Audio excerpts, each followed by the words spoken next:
आज अगर पुलिस के ऊपर कोई गोली चलाता है तो हमारी पुलिस इस बात के लिए सक्षम है, इसका मनोबल ऊंचा है, गोली का जवाब गोली से देती है। प्रयागराज की फूलपुर विधानसभा सीट पर चुनावी जोर लगाने के लिए भाजपा ने अपने नेताओं की पूरी फौज उतार दी है। सीएम डिप्टी सीएम के बाद अब वोटर्स के जातीय समीकरण को साधने के लिए यूपी सरकार के समाज कल्याण मंत्री असीम अरुण भी पहुंचे। अरुण ने यहां भाजपा के अनुसूचित एवं अनुसूचित जनजाति मोर्चे सम्मेलन को संबोधित किया। उत्तर प्रदेश में जिन 10 विधानसभा सीटों के लिए उपचुनाव होने हैं उसमें प्रयागराज की फूलपुर विधानसभा सीट भी शामिल है। सभी सियासी पार्टियों ने इस सीट में फतेह हासिल करने के लिए अपनी सियासी तैयारियां तेज कर दी हैं।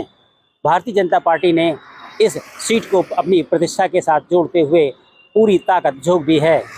उत्तर प्रदेश में समाज कल्याण राज्य मंत्री अरुण असीम की अगुवाई में फूलपुर में एक अनुसूचित जातीय सम्मेलन आयोजित किया गया, जिसमें मतदाताओं को अपने पक्ष में करने के लिए सरकार की योजनाओं की जानकारी दी गई।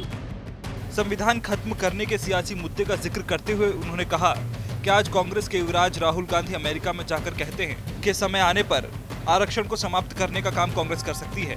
जो 4 महीने पहले चिल्लाकर कह रहे थे कि आरक्षण और संविधान भाजपा समाप्त कर देगी, भाजपा संविधान की रक्षा के लिए संकल्पित है। सबका साथ, सबका विश्वास और सबका विकास पार्टी का संकल्प है। हम सब एकत्रित हैं। अनुसूचित मोर्चा भारतीय जनता पार्टी का एक बहुत बड़ा कार्यक्रम आयोजित किया गया इस उद्देश्य से कि आने वाले समय में जल्दी ही उपचुनाव की घोषणा होने वाली है और भारतीय जनता पार्टी अनुसूचित समाज, पिछड़ा वर्ग सभी का धन्यवाद ज्ञापित करती है, जिन्होंने बढ़ चढ़ के पिछले सभी चुनाव में भारतीय जनता पार्टी को, हमारे प्रत्याशियों को समर्थन दिया। इस चुनाव में वो समर्थन और बढ़कर के सामने आएगा, इसके लिए हमने चर्चा की।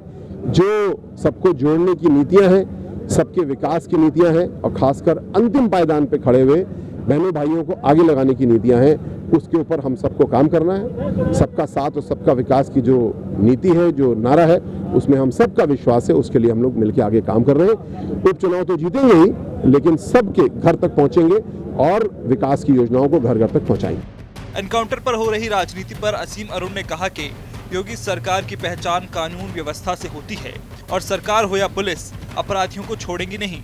अपराधी जब पुलिस पर हमला करेंगे तो गोली का जवाब गोली से मिलेगा। समाजवादी पार्टी के समय माफियागर्दी, अपराध की बाड़ा रखी थी। पुलिस के ऊपर गोली चलती थी तो पुलिस वाले बेहतर ही समझते थे कि छुप जाओ।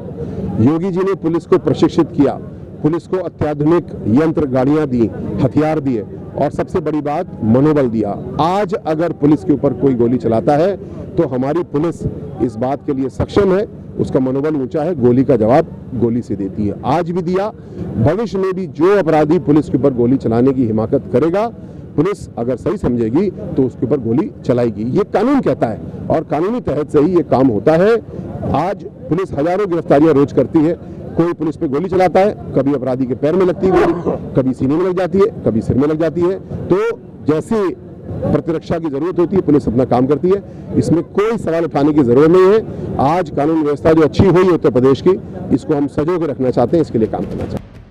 गौरतलब है कि 4 लाख से अधिक वोटर्स वाली फूलपुर विधानसभा सीट में सबसे अधिक मतदाता दलित समुदाय से हैं। यही वजह है कि बीजेपी यहां अपने दलित समुदाय से ताल्लुक रखने वाले प्रमुख नेताओं से कई सम्मेलन कराकर अपनी स्थिति मजबूत करना चाहती है।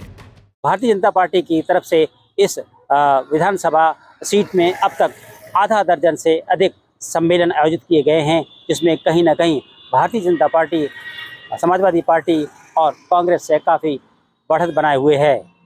Dinesh Singh, TV9 UP, Phulpur, Prayagraj.